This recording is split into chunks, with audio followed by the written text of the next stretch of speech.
Representative Pete Stauber and Governor Tim Walz walked into that hearing room expecting a routine clash, but nobody expected what happened next.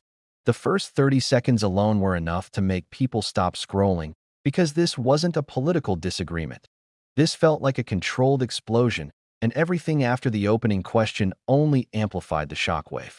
It all started with a simple yes or no question, but by the time Stauber was done, he had hit the governor on riots, IC, national security, and even his military record. And the moment that lit the fuse? A picture. But not just any picture.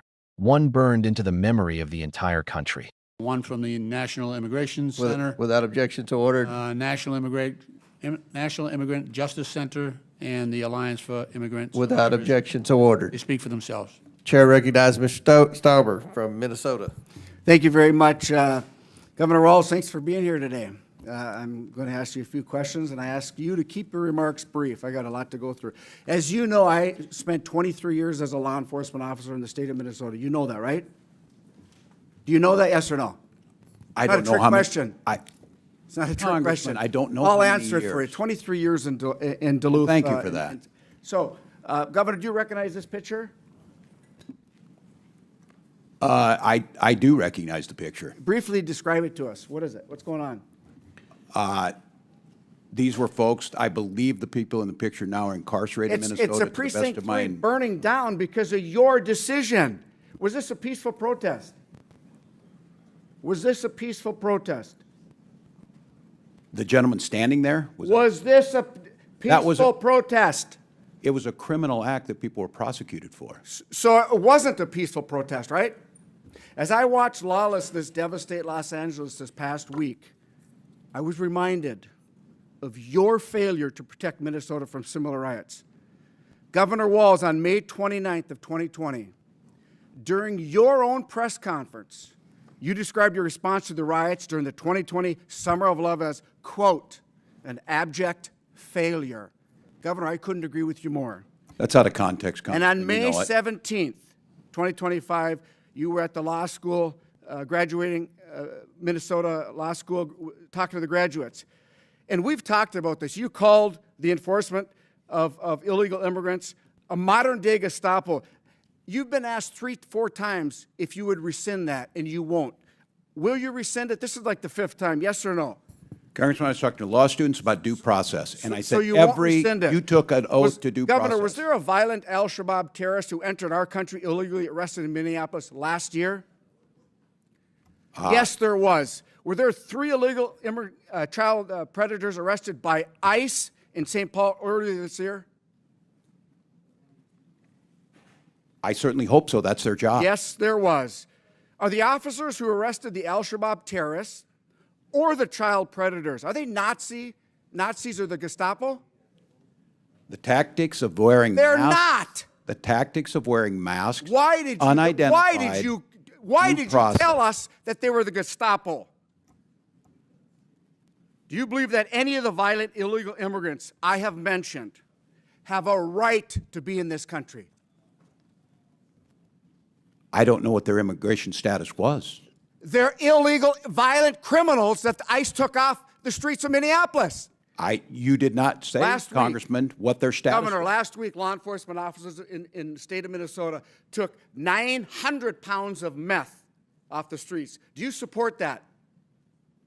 We certainly do. Do you know that Fentanyl, ICE? Do you know that ICE assisted in that those arrests and investigations? Do you support the assistance of ICE in that enforcement action? Yes or no? I can't speak to that because we were not included in the briefing. You don't know if ICE was part of it? I'm telling you, they were. I don't have that data. I would have to trust you. Will you that know that. apologize to our constituents and law enforcement officers for making them and their families less safe with your incendiary actions?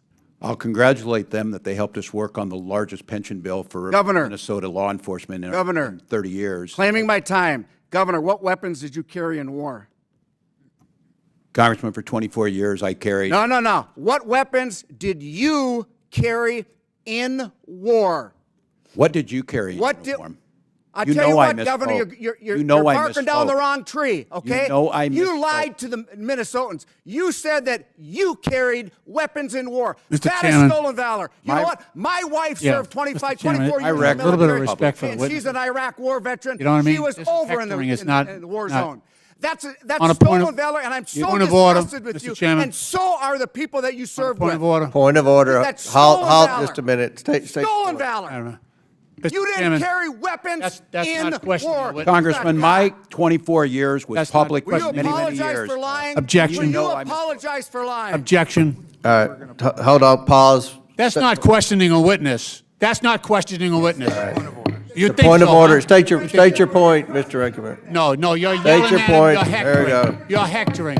You're hectoring. You're hectoring. State your Governor, That's- you didn't carry that's weapons not- in war, did you? State your point.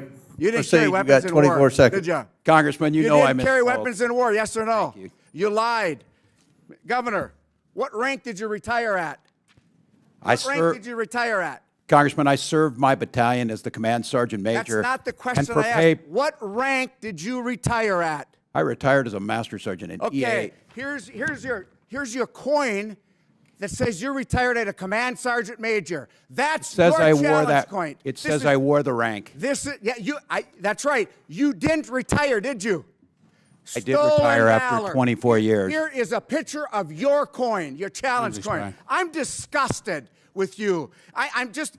Mr. Governor, Chairman, the you time lie has when the expired. truth- Congressman, you lie I'm- when the Gentleman's truth is time's better. expired. You called half Trump supporters Nazis and fascists, and you know what? That's why the Minnesota Police and Peace Association did not support you in the last election because Well, I you're missing support in them. action. Gentleman's time's expired. On behalf of the folks from the land of rocks and cows, thank you. Now you back. Chair recognizes Ms. Tenney from New York. Stick with me, because what unfolded in that room didn't just expose political tension. It revealed something far deeper about trust, leadership, and truth. The room barely had time to settle before Stauber locked eyes with the governor and set the tone. He didn't waste a single second. He went straight to his background, reminding Walz that he had served 23 years as a police officer in Minnesota. Anyone who follows these hearings knows that establishing credibility early is a strategic move, but the way Walz reacted changed the energy instantly. When Stauber asked if Walz knew about his law enforcement record, the governor gave an unsteady, "I don't know." That answer wasn't just dismissive. It was a signal that he either didn't pay attention to Minnesota law enforcement leaders or didn't care. And in a moment designed to test honesty, brushing off a man with 2 decades in uniform didn't play well with anyone watching. Stauber didn't let it slide. He repeated the fact himself, and suddenly the difference between the two men, one built on police service, the other criticized for failing to control chaos, was highlighted without needing any dramatic emphasis. But that little spark was nothing compared to what followed next. Stauber reached into his stack of documents and lifted the image that froze the room. The 3rd precinct burning during the 2020 riots. It's one of those images people don't forget. Fire pouring out of a police station, crowds cheering, officers forced to flee. A symbol of complete breakdown. He held it up and asked the governor to explain it. Walz tried to offer a vague, controlled answer, saying the people in the photo had been incarcerated. But Stauber wasn't interested in technicalities. He wanted the truth stated directly. Was this a peaceful protest? Yes or no? Watching Walz try to sidestep the question felt like watching someone dance on thin ice. He finally admitted it was a criminal act. But that acknowledgement didn't erase what came next. Stauber reminding him that Walz himself called the state's response an abject failure. Walz insisted the quote was out of context. But the problem is, context doesn't change the fact that a police station was overrun and torched on his watch. Even people who supported him at the time acknowledged that moment as one of the most jarring collapses of public order in modern Minnesota history. And Stauber made sure nobody forgot it.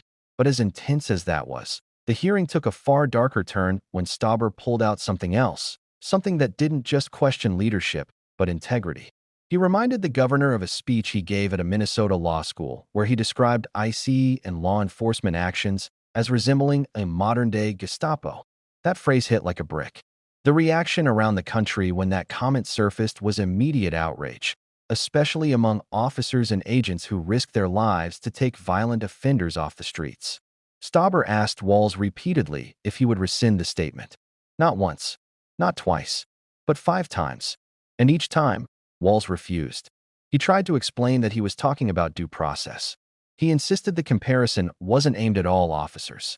But when you use one of the most loaded terms in history, one tied to torture, mass persecution, and cruelty, you don't get to control how people interpret it. Stauber hammered in another point. ICE had recently captured an al-Shabaab affiliate in Minneapolis. They'd arrested child predators. They'd taken individuals suspected of violent offenses out of Minnesota neighborhoods. So why compare those arrests to a totalitarian secret police? Walz didn't walk away from the comment, and that silence became one of the heaviest moments in the room. Stauber wasn't done. He kept drilling through the governor's phrasing around ICE operations.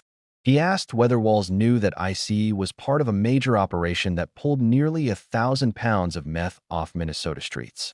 Walz said he hadn't been briefed. Stauber told him they were involved. Walz repeated that he didn't have the data. For anyone watching, the contrast was hard to ignore. One man speaking from first-hand experience with law enforcement, the other appearing detached from agencies working within his own state. Observers online speculated that Walz's answers seemed coached or overly cautious, while his supporters argued he was simply trying to avoid misstatements about active cases. Whatever the real reason, the exchange left viewers with the sense that the governor was constantly one step behind the facts being presented to him. And then, the moment that shifted the entire hearing from tense to explosive. Stauber changed tone instantly, no longer discussing policy or riots or immigration. He went straight for something personal, military honor.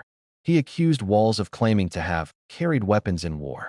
Now, to be absolutely clear, Walz has served in the National Guard for 24 years, and that service is real. But Stauber pointed out that Walz never deployed to a combat zone. This wasn't a random accusation. It came from a man who said his wife served in Iraq. When someone with close-to-home combat experience makes an allegation like that, the emotional weight is impossible to miss.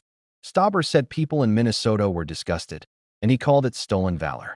Online commenters immediately split, with some saying Walz's statements may have been exaggerated but not malicious, while others insisted the wording he used in past events created confusion about whether he saw combat. Walz tried to defend himself by saying he served his battalion as a command sergeant major. But Stauber hit back again, asking what rank Walz retired at. Walz admitted he retired as a master sergeant, not a command sergeant major. Stauber then pulled out a challenge coin Walz had handed out, one that described him as a command sergeant major. And that's where the speculation surged. Critics argue the coin presents a rank Walz didn't officially retire at, and say it misleads the public. Supporters counter that he did wear the rank, but was demoted when he retired because he left early to run for Congress, and that the coin represented the position he held, not the rank he retired with. No matter which version someone believes, Stauber played that moment with precision. The coin became a symbol of the entire confrontation. And in a political landscape where perception often outweighs nuance, that symbolism hit hard. The room erupted. You could hear committee members shouting objections from every direction. Some insisted Stauber was hectoring the witness. Others wanted him to finish his line of questioning. The chaos made it nearly impossible to hear anyone clearly, and for a moment the whole room felt like it was shaking under the pressure. But Stauber stayed locked on the point he started with: honesty about one's record. Whether you agreed with his approach or felt it crossed a line, you couldn't deny one thing. He believed every word coming out of his mouth. Walz, on the other hand, stayed seated and tried to answer, but the noise made it impossible. The scene looked like something out of the most chaotic oversight hearings of the last decade. Observers online said it felt like a political courtroom where both sides believed something fundamental was at stake: credibility, truth, and respect for service. When the shouting finally died down and the next representative was recognized, the tension didn't break. It just settled like dust after an explosion. Watching Walz sit there, you could almost feel the weight of every accusation still hanging over him. And watching Stauber, you could see the intensity didn't fade. People have different interpretations of what went down that day. Some say Stauber delivered necessary accountability. Others say the exchange went too far. Supporters of Walz argue that the accusations were exaggerated or unfairly framed. Critics believe it exposed deeper inconsistencies in his public statements. But regardless of which side someone was on, Nobody walked away thinking the hearing was normal. It wasn't. It was a political reckoning. If you zoom out for a second, the three biggest moments of the hearing paint a picture of why this clip spread like wildfire online. First, the burning precinct photo reminded everyone of the chaos Minnesota went through under Walz's leadership. Moments where public order collapsed and people were left wondering who was in control. Second, the modern-day Gestapo comment opened a wound between the governor and the officers who protect the state he leads. And third, the stolen valor accusation tapped into something emotional, something raw. Because in America, regardless of politics, military rank and service are sacred territory. Even the hint of misrepresentation gets people fired up. Observers and analysts have spent days debating the meaning of the hearing. Some say it showcased the growing divide between law enforcement communities and political leaders. Others argue it exposed inconsistencies in Walz's public narrative. And some simply believe it showed what happens when long-held frustrations finally spill into the open. What makes the moment so unforgettable is that it wasn't about policy, it was about character. The kind of person someone is when they're pressed, challenged, and forced to defend themselves in front of the entire country. The hearing closed without a dramatic resolution, but honestly, it didn't need one. The confrontation itself was the story. The picture, the comments, the accusations, the coin, every piece of it created a narrative that viewers are still debating. And that's exactly why the clip continues to spread across social media. People don't just want policy, they want accountability. They want honesty. They want leaders who can stand in the fire without dodging the truth. Whether you think Walz did that or think Stauber exposed him, the question now hangs in the air for everyone watching. Who walked out of that room looking like the more trustworthy man? So let me know what you think. Did Governor Walz get exposed today? Or was this hearing blown out of proportion? Drop your thoughts down below. And if you want more deep dives into the biggest political clashes happening right now, hit that like button, smash subscribe, and turn on notifications so you don't miss what's coming next. Thanks for watching. See you in the next one.